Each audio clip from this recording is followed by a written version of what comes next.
Hey, Steve Saretsky here. As always, this is Canadian real estate market update with a particular focus on Vancouver. If you get any sort of value entertainment out of these videos, all I ask that you hit thumbs up and subscribe. Questions, comments, put those below. I haven't promoted on here before, but a little bit of housekeeping before we dive into it. I actually do a Monday morning newsletter. So every single morning I basically send out to roughly 3,000 subscribers a short summarization of my thoughts, including some charts and graphs that I basically find interesting on Canadian macro, real estate, etc. There are some, I would say, fairly important people in the real estate space that are subscribed to that. So I know that is providing them some value. So obviously, I felt I would share that. If you want to sign up, it is free, and there is a link here in the description below. It's interesting because there's actually quite a few policymakers that are subscribed to that newsletter, so I know that they're getting sort of my thoughts, and it's always interesting to see because I'm when I'm writing these newsletters, I'm always thinking, I try to keep it unbiased as possible and provide my free thought, and I think that's one of the things that at least I personally put an emphasis or value on, is that I'm not beholden to any sort of organization or company. I work for myself, and I actually, when I'm seeking out information, I'm always going to those sources that aren't, beholden to, say, a bank or some sort of regulatory environment where you have to watch what you say. And so, one thing that brings me back here is just talking about the newsletter. And I know that, there's some Bank of Canada people that are subscribed to that. I tend to actually rail on the Bank of Canada quite a bit. I think that, central banks are naturally pretty easy to pick on because they always come out with a rosy forecast, because really they have to, because if the central bank actually came out and said, hey, we're predicting a recession in the next 6 to 12 months, well, I think they would actually cause the recession just by saying that, because for the most part, for a large part anyways, there is a huge psychological phenomenon just behind human behavior and actually driving the economy. So I understand why they have to put out those rosy comments, but they're very easy to pick on, and I think that as the controllers of the money supply, they're very, very important. And I think one of the things that I criticize, and you go back and look at it, is the Bank of Canada cutting rates in early 2015 2 times to actually try to get out of that oil slump that we were in at that point. But I think that was actually part of the catalyst, that the cut in interest rates, the depreciation of the Canadian dollar, as well as simultaneously having the outflows from China, really kick-started this housing boom, which is now, in my opinion, is at least turning in that direction into that bust phase where you're going to have more repercussions, right? And so for every action, there was a reaction. And it was interesting because I was scrolling through my Twitter feed this week, and I see the Bank of Canada posted a video basically suggesting, actually I'm going to link to the video right now, right here, and we'll watch it.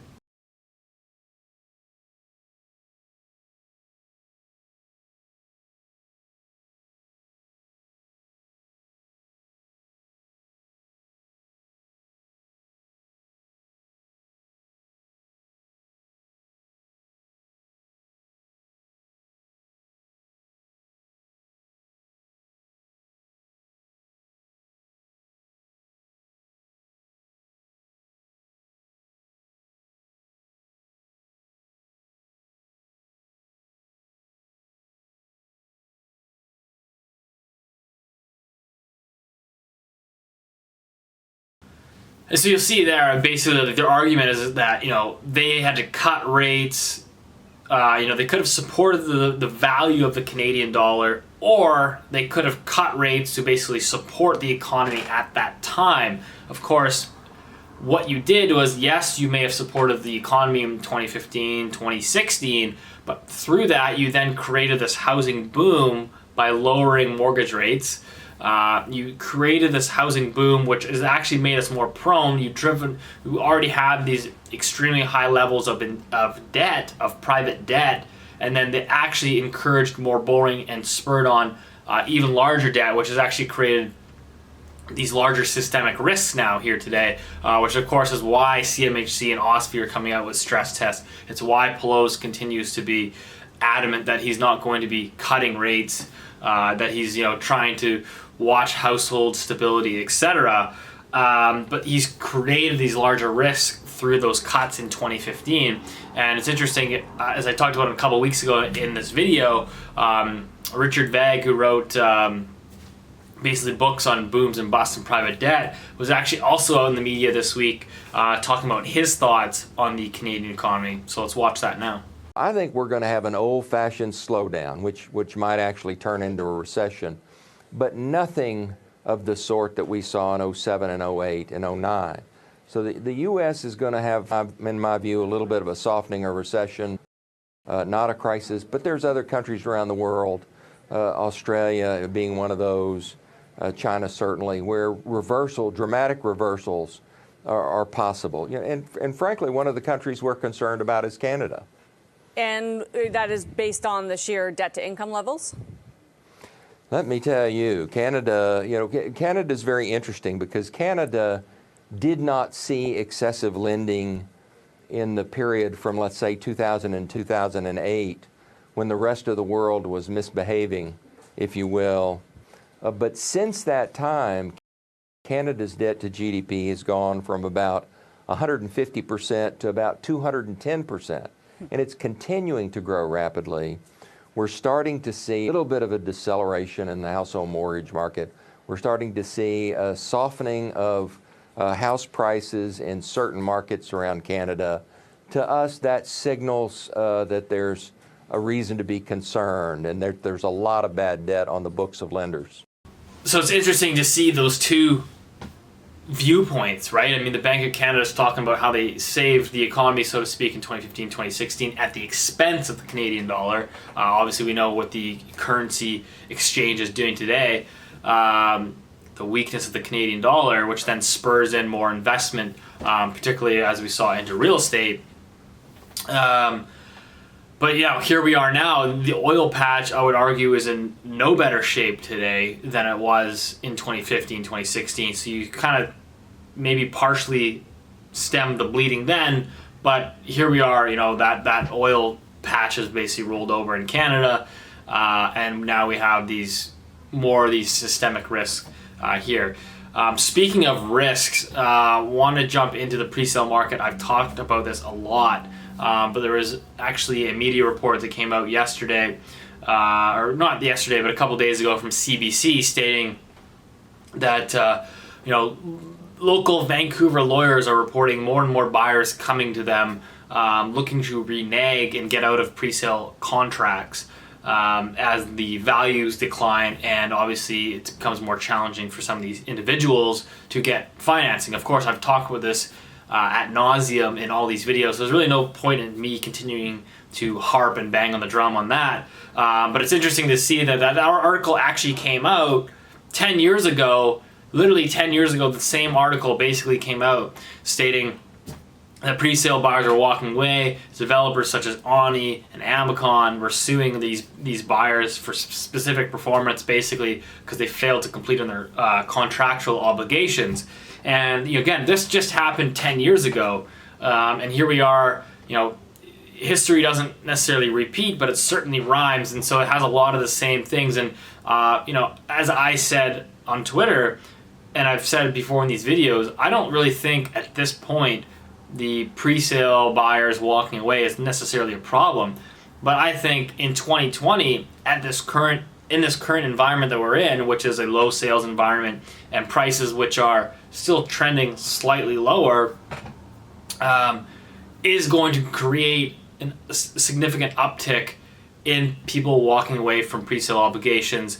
In my opinion, it's particularly the problems lie in the Fraser Valley in the suburbs, because there's a ton of building going on there. The deposit structures are much lower, right? So most developers in the valley are asking 5 to 15% in deposits in down payment. So if you put down say 5% deposit on a pre-sale, I mean, if prices drop 10%, I think a lot of people are just going to walk because you're only in it for 5. And so the risks become that much more heightened. Of course, these developers aren't as well funded. They're not funded necessarily by big banks. A lot of them are through credit unions and mix, etc.